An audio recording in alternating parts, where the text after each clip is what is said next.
পরের খবরে আসবো। আগ্নেয়াস্ত্র নিয়ে কলেজের তৃণমূল ছাত্র পরিষদ নেতা ভাইরাল ভিডিও ঘিরে তোলপাড় পড়ে গেছে। অভিযুক্ত কোচবিহারী শীতলকুচি কলেজ ইউনিটের তৃণমূলের প্রাক্তন সাধারণ সম্পাদক মাসুম আক্তারের বিরুদ্ধে অভিযোগ উঠছে আগ্নেয়াস্ত্র নিয়ে কলেজে ঢোকা। শীতলকুচি থানায় অভিযোগ দায়ের হয়েছে। না, পাস আউট হয়ে গেছে। এরা কলেজের ছাত্র না। আমাদের যে কলেজ ইনচার্জ আছেন সঙ্গীতা ম্যাম রায়চৌধুরী, তিনি কালকে কমপ্লেন দিয়েছেন। হ্যাঁ, পুলিশ তো গেছে, পুলিশকে তারপরে পুলিশ প্রিন্সিপালের ফোন পাওয়ার পরে পুলিশ গেছে ওখানে। ওটা ওই মেইন গেটের সামনে পড়েছিল, জামা কাপড়ের সঙ্গে ও জামা কাপড় ছেড়ে পালিয়ে গেছে আর কি। নিজেকে বড় নেতা মনে করে।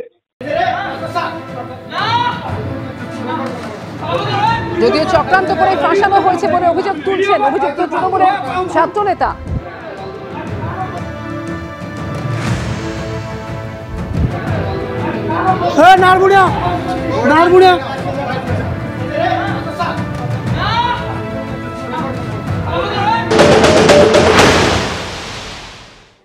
সেমিনার রুমে ঢোকার আগেই আমরা আমাদের টিচার ইনচার্জ সঙ্গীতা রায় চৌধুরী মহাশয়ের রুমে আমরা যাই। যেয়ে দেখি সেখানে প্রায় 20 থেকে 25 জন বহিরাগত ছাত্রছাত্রী সেখানে রয়েছে। তৎক্ষণাৎ তখন সেই সমস্ত বহিরাগতরা আমাদের ওপর চড়াও হয় এবং বিভিন্নভাবে হামলা আমাদের করা শুরু করে। তারা বিভিন্নভাবে আমাদেরকে হেনস্থা করে। জেবি এবং সাজ্জাদ, জেবির কোমরে সেই পিস্তলটা ছিল, আমি স্পষ্টভাবে দেখে পিস্তলও গোপনভাবে বের করে আমার কোমরে সে দিয়ে দেয়, পুলিশকে ফোন করে। এবং আমি যেটা বুঝতে পারি টোটালটা তাদের একটা চক্রান্ত ছিল। ওরাও জানে যে আমরা সেমিনার রুমে যাব প্রোগ্রামে, সেই চক্রান্ত কিন্তু আমরা ফেটে পড়ে যাই। আমাদের শীতলকুচিতে গতকাল এক ছাত্র নেতার ব্যাগ থেকে একটা আগ্নেয়াস্ত্র পাওয়া গেছে।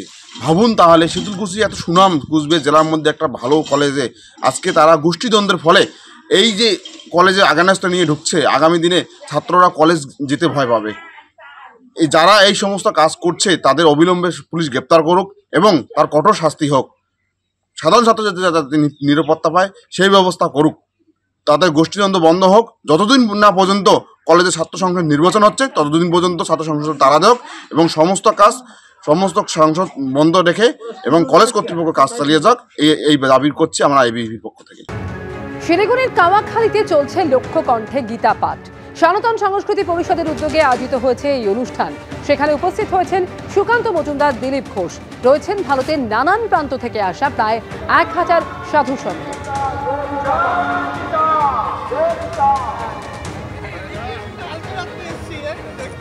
हम यहाँ से एक शांति का संदेश पूरे विश्व भर में देना चाहते हैं।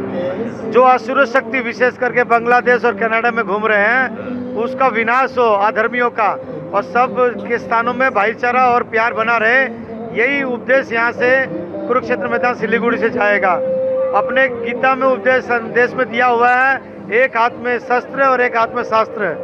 तो शास्त्र का उपदेश यहाँ से जा रहे हैं और दरकार पड़े हिंदू अपनी धर्म की रक्षा के लिए शस्त्र उठाने से भी पीछे नहीं हटके।